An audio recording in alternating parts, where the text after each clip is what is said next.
This video will show you another ambition of China, quieter, more sophisticated, and far more troubling than what we usually hear about. It is the ambition to control seaports across the world. Try to imagine that you are playing a game of Go.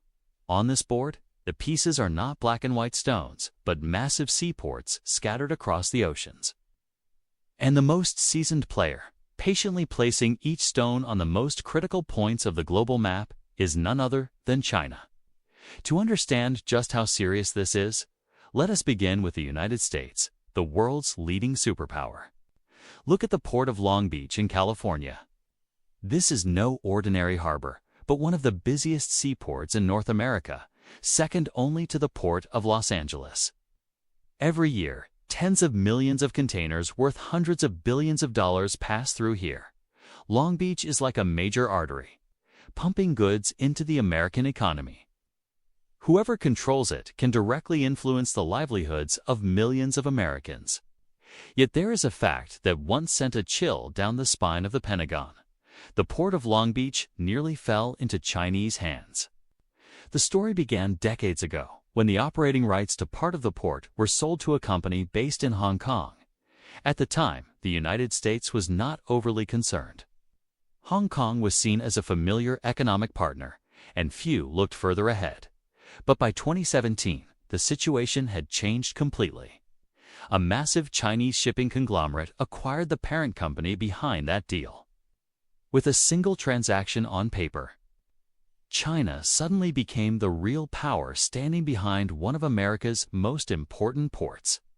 Only then did the U.S. government fully grasp the problem. A state-owned enterprise of a strategic rival was gaining leverage right on American soil. Washington intervened immediately, forcing the parties involved to sell the operating rights to another company unconnected to China.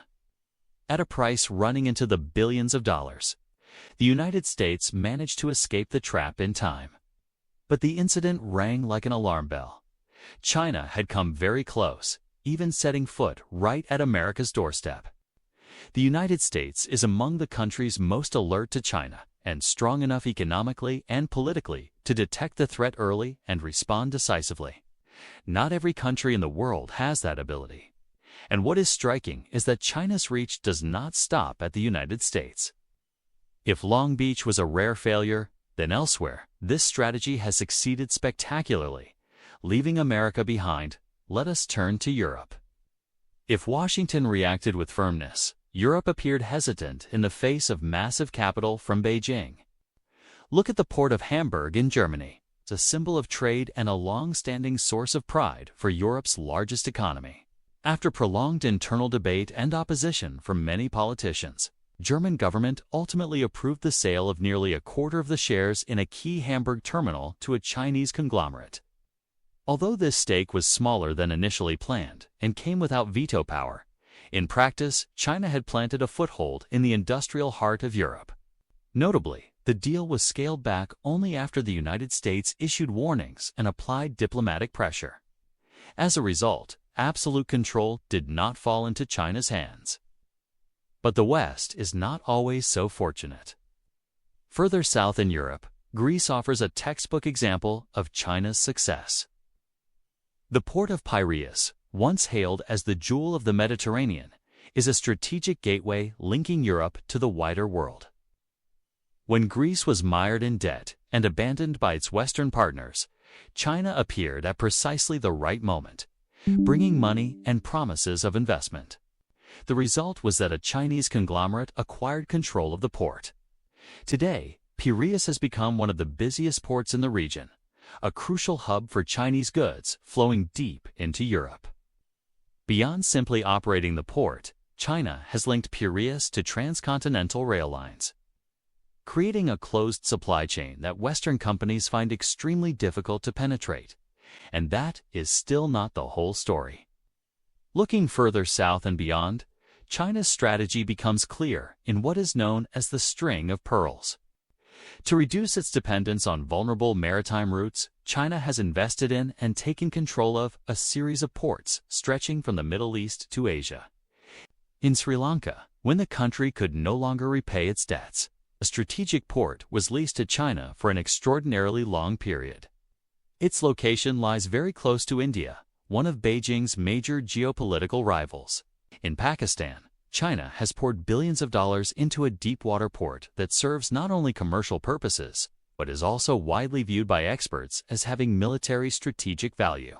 Ports deep and large enough to accommodate major vessels, useful in peacetime and capable of being repurposed when necessary. In Africa, China has even established its first overseas military base, situated next to the commercial ports it has invested in, ensuring a long-term presence.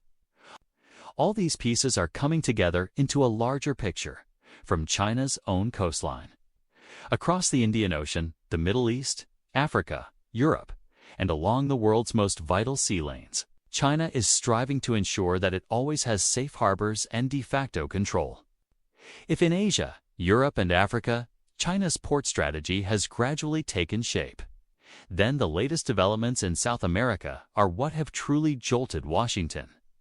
This region has long been regarded as America's backyard, where the influence of outside powers is watched with extreme vigilance. Yet at the end of 2024, China officially inaugurated a mega deep-water port in Peru, opening an entirely new chapter in the global power competition. The port of Chancay, with total investment running into the billions of dollars and almost entirely funded by Chinese capital, is being promoted as one of the most advanced deep-water ports in South America. For the United States, this was nothing short of a cold shock. For the first time, China was not merely present, but held the initiative at a strategic transit hub right on America's doorstep. The choice of Peru was no accident. From a geographic standpoint, this port significantly shortens shipping times from South America to China, especially to major hubs like Shanghai. Instead of detouring along long and costly routes, goods can now travel more directly, faster, and at lower cost. But time is only part of the story. What matters even more is what South America possesses. South America is one of the world's vast resource troves. From copper and iron ore to lithium, key materials for batteries, electric vehicles, and high-tech industries, all are resources China is eager to secure. The port of Chancay functions like a massive funnel, drawing resources from deep within South America and channeling them straight to Chinese factories. With a supply chain it controls itself, Beijing is not just buying resources but also commanding the routes that move them. It is precisely this that has triggered serious concern in Washington. Beyond commerce, U.S. officials also worry that the port could serve other purposes in the future. Public remarks from senior American military leaders suggest that these concerns are far from trivial. In their view, China has moved very close, perhaps already standing right at the front door. At this point, many might think China has nearly completed its blueprint for maritime dominance.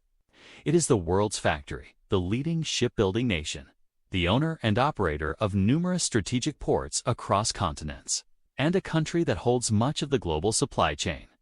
So what, if anything, could still hold it back? The answer lies in a link that often receives less attention: maritime shipping. Despite China's strength in manufacturing and infrastructure, the world's largest merchant fleet does not belong to it. That power still rests with shipping dynasties from Greece. It is a striking paradox. China produces the goods, builds the ports, and constructs the ships. Yet much of the cargo moving across the oceans is carried on vessels owned and operated by Greeks. According to recent figures, Greek shipping companies control a substantial share of the world's total merchant fleet tonnage. They are especially dominant in high-value segments such as oil tankers and liquefied gas carriers. In these areas, the asset value held by Greek ship owners still far exceeds that of China. This creates a bottleneck in Beijing's ambition to fully close the loop of its power chain. Its ideal scenario is clear: goods made by China, passing through ports it controls, carried on ships it owns and operates. For now, however, the operational control of the global fleet is not entirely in its hands. Still, given how China has previously approached and exerted influence over an entire country like Greece, Many believe this is only a matter of time. With the port of Piraeus already under Chinese control, it is entirely plausible that Chinese conglomerates may seek partnerships with acquisitions of or influence over Greek shipping companies. At the same time, China itself is accelerating at a remarkable pace. Its orders for new shipbuilding continue to rise, particularly for car carriers and liquefied gas vessel segments that are central to the future of energy and logistics. The gap between China and the traditional shipping giants is steadily narrowing. When all these elements are connected, the bigger picture becomes clear. This is not simply about buying a few ports. It is a long-term, patient, and systematically executed strategy and oceanic version of the Belt and Road Initiative. For more than a decade, China has used capital and investment to achieve what historical empires once required military force to accomplish. By controlling key trade choke points, it has turned many countries from Asia to Europe, from Africa to the Americas in 2 links, dependent on its economic machine. The United States and the West have begun to awaken, tightening oversight and reassessing past decisions. But the larger question remains, has it already gone too far? When the tentacles have stretched across the oceans, rolling back influence will not be simple. The map of global power is being redrawn day by day, not with bombs and bullets, but with contracts, equity stakes, and shipping lanes. Whoever draws that map to their advantage will hold the upper hand for decades to come. And for Southeast Asia, the question is whether the region's strategic ports will become the next pieces on this board.